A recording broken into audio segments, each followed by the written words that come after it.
Bonjour à tous et bienvenue pour ce nouvel épisode sur Immigration Visa.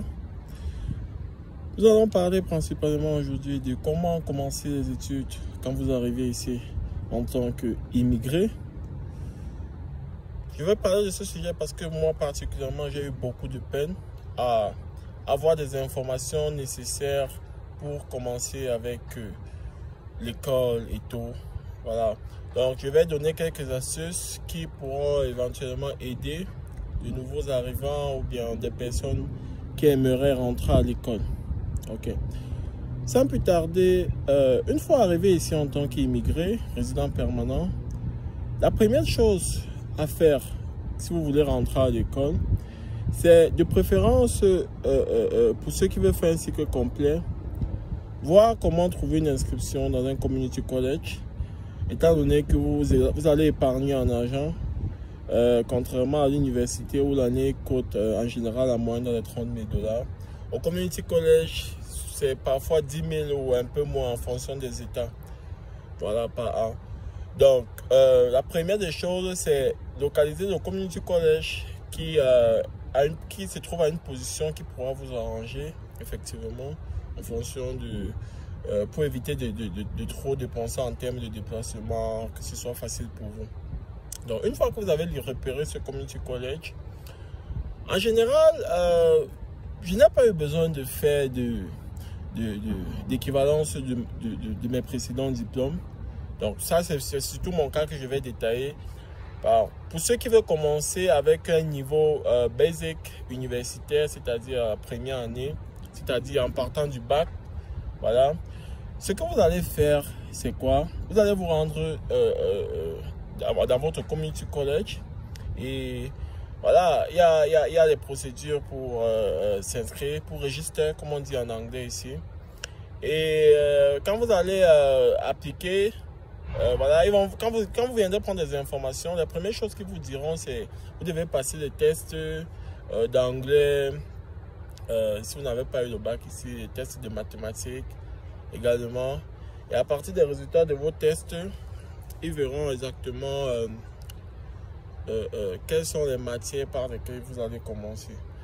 Donc, en général, c'est comme ça. Vous savez, à partir de votre Social Security Number, on a des informations sur vous. Donc, il n'y a pas besoin de produire un diplôme particulier. Non. Ils prennent votre numéro de sécurité sociale, ils prennent vos informations et ils ont votre background déjà à travers ça. Et puis, vous allez juste passer ces tests-là. Et en fonction de vos notes, on verra si vous allez refaire les matières mathématiques comme algebra and so on. So, en anglais également, en fonction de votre note, ils vont vous classer à un niveau. Et à partir de ça, il y a des matières qui vont vous imposer en anglais. Voilà. Donc, une fois que vous avez fait ça, vous allez être mis sous la direction d'un advisor qui est un peu comme un conseiller ici. Voilà, c'est avec lui que vous allez voir par quelle matière vous allez commencer. Allez-vous être part-time ou full-time à l'école? Full-time, pour moi, c'est 12 crédits par semestre et part-time, c'est moins. Et voilà, c'est comme ça que vous allez caler votre timing, ce que vous allez faire pour le semestre avec votre advisor. Et also, vous allez appliquer pour le Financial Aid. Voilà, à travers le Financial Aid, vous allez pouvoir bénéficier éventuellement des dons du gouvernement qui vous aideront à payer, qu'ils appellent grant, qui vous aideront à payer votre pension. Et de même, vous aurez certains scholarships auxquels vous pourriez appliquer en fonction des notes que vous avez eues précédemment, peut-être au secondaire et tout, si tel est le cas. Et ce que je veux surtout souligner ici, parce que ça c'est un truc qui manque beaucoup et que moi je ne savais pas, hein, ça pourra aider beaucoup de nouveau, c'est que quand vous arrivez ici et que vous comptez rentrer à l'école, c'est mieux de le faire le plus tôt possible. Pourquoi je dis ça? Je dis ça parce que quand vous commencez à l'école et que vous appliquez pour le Financial Aid, ce qu'ils font, c'est qu'ils vont rentrer de 2 ans en arrière pour contrôler vos taxes, 2 ans en arrière. Et quand vous n'avez fait zéro argent 2 ans en arrière, je peux vous rassurer que les aides que vous aurez seront énormes. En général, vous n'aurez même pas besoin de payer. Donc, c'est ça les aides que votre statut va vous définir, va faire que le gouvernement va payer entièrement votre pension. Vous aurez même des retours financiers supplémentaires en fait. Voilà, parce que vous venez d'arriver au pays et vous n'avez pas eu à travailler les années précédentes et tout. Donc, quand vous arrivez ici, vraiment, si après 1 an c'est possible, rentrer à l'école, en général, vous n'allez pas payer la première année. Voilà, moi, je n'ai pas payé la première année. Au contraire, j'ai eu des aides, j'ai eu de l'argent pendant que je fréquentais. Voilà, vous voyez. Donc, ça, c'est un peu un truc. Beaucoup ne savent pas. Quand tu as travaillé déjà plusieurs années avant de rentrer à l'école, quand on check 2 ans en arrière, on voit que tu as fait de l'argent. On coupe un tas de trucs. On coupe un tas de trucs. Yeah. Donc, je me rappelle quand j'ai commencé la 2e année, justement, parce que j'avais un peu traîné avant de commencer l'école. Voilà. Quand ils ont vérifié, je n'ai pu bénéficier des aides que j'avais eues à la première année. Vous voyez, donc j'ai dû payer une partie de mon école parce que je n'ai pas voulu prendre le loan. Mais vraiment, le community college, c'est vraiment cool, c'est moins cher, c'est ok quoi. Et voilà. L'autre truc que j'aimerais aussi vous partager, c'est les cours en ligne. Moi, je fais mes cours en ligne depuis le début. Donc, je vais être transféré à Bouddha University l'année prochaine. Peut-être là-bas, je vais arrêter avec les cours en ligne. Mais pour mes 2 premières années au Community College, je fais tous mes cours en ligne. Et ça me permet de manager mon temps entre les petits jobs et aller à l'école. Donc, j'ai juste à bien me rassurer que je fais mes devoirs, j'étudie bien et tout. Je passe mes examens sans problème. Donc, il y a tellement de flexibilité autour de l'école ici. Ne vous découragez surtout pas et ne dites pas que l'école c'est impossible pendant que vous cherchez les moyens financiers pour survivre. C'est clair que c'est très difficile, je ne vais pas vous mentir, de fréquenter en travaillant parce que c'est beaucoup de stress, de devoir remettre à temps et autres.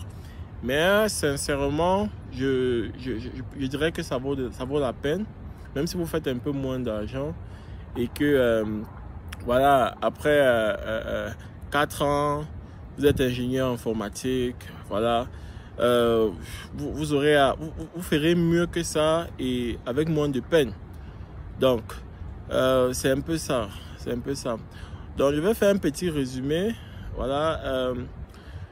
Si vous arrivez ici et que vous souhaitez fréquenter, voilà, faites l'effort de rentrer à l'école maximum 1 an après votre entrée. Ça vous permet de bénéficier des avantages que le gouvernement va vous donner. Vous aurez même vous serez même payé pour fréquenter en plus qu'on paye votre école. Et l'autre truc, c'est pour ceux qui ont des charges en Afrique et tout, vous pourriez explorer l'option de faire des cours en ligne, pour dire en français, en travaillant. Et ça vous permettra de gérer des trucs, voilà. Et voilà, c'est pas impossible, c'est ce que je fais. Et je suis toujours admissible pour des bourses parce que je parviens à avoir des grandes notes malgré ces difficultés-là de joindre les 2 bouts. Donc, c'est pas impossible. Et je vais encourager tous les jeunes immigrants à penser à rentrer à l'école. Vous voyez, comme je l'ai dit, si les 2 premières années déjà, je n'ai pris aucune dette au gouvernement. Et que peut-être à l'université, quand je vais virer au niveau de Bouddha University, peut-être au niveau de l'université, je vais devoir travailler encore moins. Peut-être en ce moment, je vais prendre une partie du loan. Donc finalement, je ne pense pas que si vous managez bien entre les notes, vous appliquez au scholarship, c'est-à-dire aux bourses d'études, je ne pense pas que ça vous coûtera aussi cher que ce qui se dit autour de nous. Donc je veux encourager tous ceux qui peuvent rentrer à l'école de rentrer. C'est bien, c'est pas mauvais, c'est bien pour notre futur à tous. Merci d'avoir écouté cette vidéo. C'était juste quelques astuces. Maintenant, pour ceux qui suivent cette vidéo et qui ont besoin de conseils supplémentaires, qui ont des questions par rapport à cette procédure, comment rentrer à l'école et tout, s'il y a des détails supplémentaires que vous souhaiterez que j'apporte, je le ferai avec plaisir. N'hésitez pas à me laisser juste votre message en commentaire. Abonnez-vous et laissez des commentaires pour laissez des likes pour de nouveaux contenus encore plus intéressants à ne pas manquer dans les jours à venir. Merci.